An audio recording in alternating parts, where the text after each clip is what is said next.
Doraemon adalah salah satu series manga atau anime Jepang yang sangat legend.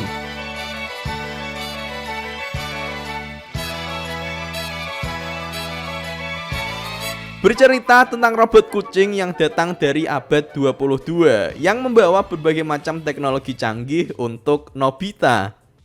Pertanyaannya, apakah teknologi-teknologi yang dibawa oleh Doraemon itu memang mungkin ada di dunia nyata? Kalaupun memang belum mungkin, sebenarnya yang bikin nggak mungkin itu apanya sih?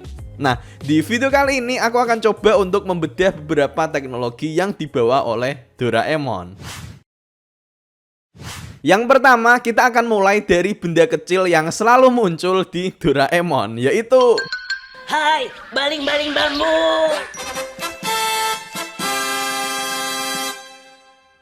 satu hal yang pasti, bikin baling-baling bambu itu gampang ya teman-teman. Maksudnya gampang dari segi bikin bentuknya, bikin mekanismenya gitu. Itu gampang kalau bikin cuman bentuknya aja.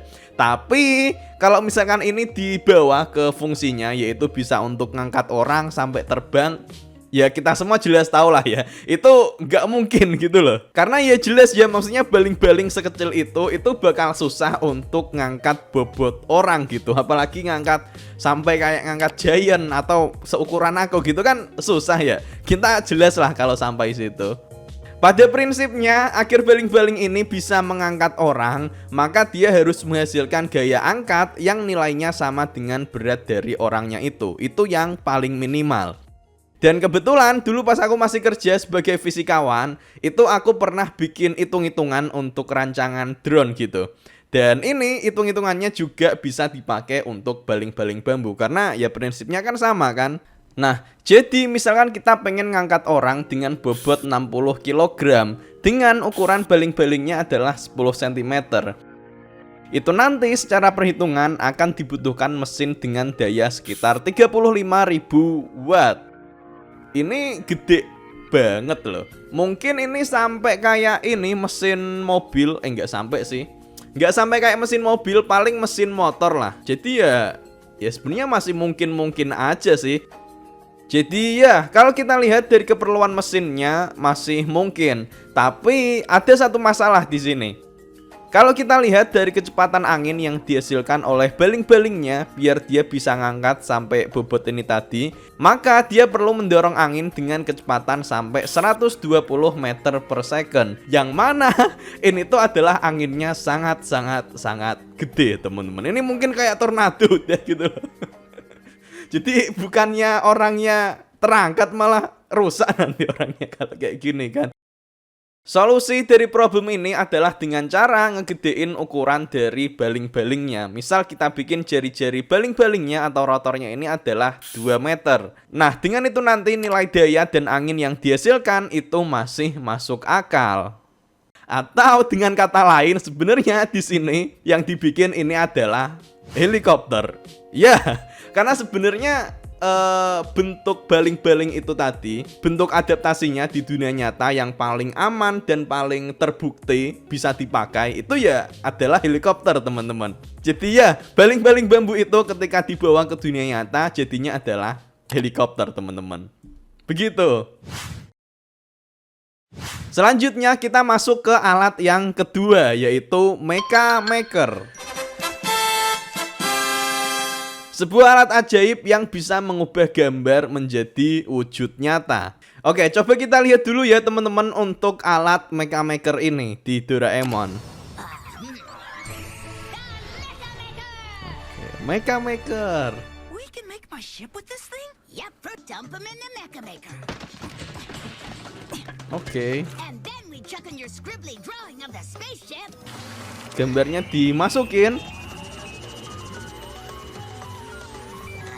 Dan Oke,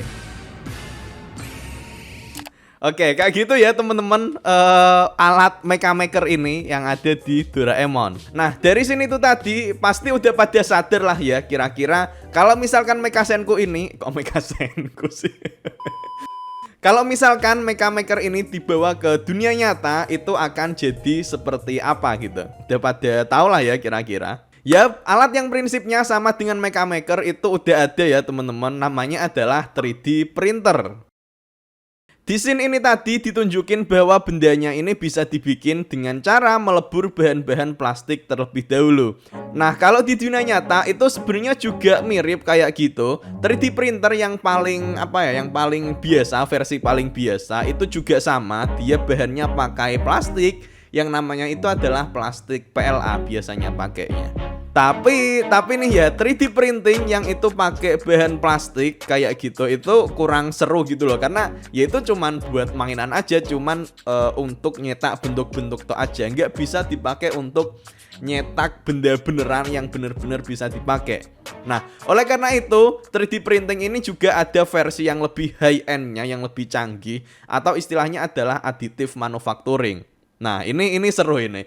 Karena additive manufacturing ini bahkan bisa dipakai untuk nge-3D printing logam. Dan inilah yang akan jadi game changer dalam perkembangan teknologi ke depan. Salah satu yang paling keren menurutku itu adalah GE, teman-teman. Ini adalah perusahaan internasional yang dia biasanya bikin mesin jet untuk pesawat. Nah, dari beberapa tahun yang lalu itu tuh GE mulai bikin mesin jetnya, jet pesawat itu pakai 3D printing. Beberapa komponennya itu dibikin pakai 3D printing logam, yang itu keren banget lah ya. Jadi cara bikinnya 3D printing logam itu nanti pakai semacam laser gitu ya, yang menyinari bahannya lapis per lapis, dan jadilah benda-benda yang keren-keren lah intinya, yang ini jadi komponen di mesin jet pesawat. Keren lah pokoknya. Dan juga yang sekarang cukup menarik itu adalah teknologi 3D printing untuk rumah. Jadi ngeprint rumah gitu pakai semen gitu. Itu udah ada, dan ini sangat-sangat penting karena biasanya kalau kita bikin rumah itu kan prosesnya lama banget ya, bisa berbulan-bulan, hampir setahun gitu. Sementara ketika pakai 3D printing untuk rumah ini bisa jadi dalam waktu beberapa hari aja. Paling cuman seminggu gitu, itu udah jadi. Dan ya, itu adalah Mecha Maker yang ada di dunia nyata. Mecha Maker sama dengan 3D printer. Selanjutnya kita masuk ke pintu kemana saja. Nah, ini mulai seru ini teman-teman. Ide dari pintu kemana saja itu kan sebenarnya simple ya teman-teman. Cuman ada pintu terus dia bisa nyambung ke pintu lain gitu. Simple konsepnya. Tapi apakah ini beneran bisa di dunia nyata? Secara teori, satu-satunya cara untuk melakukan ini itu adalah dengan menggunakan wormhole atau lubang cacing, yang mana di dunia nyata ini prakteknya akan sangat susah. Wormhole atau lubang cacing ini adalah sebuah jembatan jalan pintas yang menghubungkan dua titik di ruang waktu. Biasanya ini diilustrasikan dengan alam dua dimensi, misal seperti kertas gitu ya, yang nanti dihubungin dan ada jalan pintas yang menghubungkan. Dan kalau nggak salah di filmnya Doraemon sendiri itu juga pernah dijelasin kalau memang prinsip kerja dari pintu kemana saja itu adalah pakai wormhole. Dan ini pun sebenarnya prinsipnya sama seperti yang ada di film Interstellar. Kalau di Interstellar itu tokoh-tokohnya mereka bisa pergi ke galaksi yang sangat jauh dengan memanfaatkan wormhole yang ada di dekat Saturnus. Tapi nih ya, ada satu masalah besar dengan wormhole, karena wormhole untuk perjalanan yang seperti itu kemungkinan besar itu nggak ada. Dari yang aku baca di buku The Science of Interstellar, di situ dijelasin kalau wormhole itu sebenarnya memang mungkin ada di dunia nyata. Tapi kalaupun memang itu bisa terjadi, wormhole itu dia kemungkinannya cuman sangat kecil gitu. Dan kalaupun misal dia memang ada dan terbentuk, itu dia sangat nggak stabil. Paling stabilnya cuman dalam waktu 0,000 sekian detik gitu. Jadi sepersekian detik itu wormhole-nya udah hilang. Untuk bisa menjaga wormhole tetap stabil dan bisa dilewatin gitu ya, itu nanti secara manual kita perlu yang namanya antimeter. Yang ini nanti dia berfungsi untuk menahan wormhole ini agar tetap stabil. Atau ada kemungkinan yang kedua, yang ini seperti yang ada di film Interstellar, yaitu ada makhluk dari dimensi yang lebih tinggi. Yang ini dia menjaga wormhole itu biar bisa tetap stabil. Pusing? Sama berarti. Intinya di sini adalah bahwa sistem pintu kemana saja itu sangat sulit untuk terbentuk. Mungkin kita masih perlu ribuan tahun lagi atau bahkan ratusan ribu tahun lagi sampai kita bisa bikin sistem wormhole yang stabil. Dan kalaupun sistem ini terjadi, ini nanti kita perlu menjaga wormhole-nya dari dua sisi pintu ya, bukan cuman dari satu pintu aja. Begitu. Yap, itu tadi adalah pembahasan dari beberapa teknologi yang ada di Doraemon. Kalau misalkan ada teknologi lain dari Doraemon yang pengen dibahas, silahkan tulis aja di kolom komentar teman-teman. Kalau video ini nanti rame, aku akan lanjut untuk bahas sains dan teknologi yang ada di Doraemon. Kalau enggak ya enggak. Oke, gitu aja. Terima kasih, sampai jumpa di video selanjutnya. Dadah.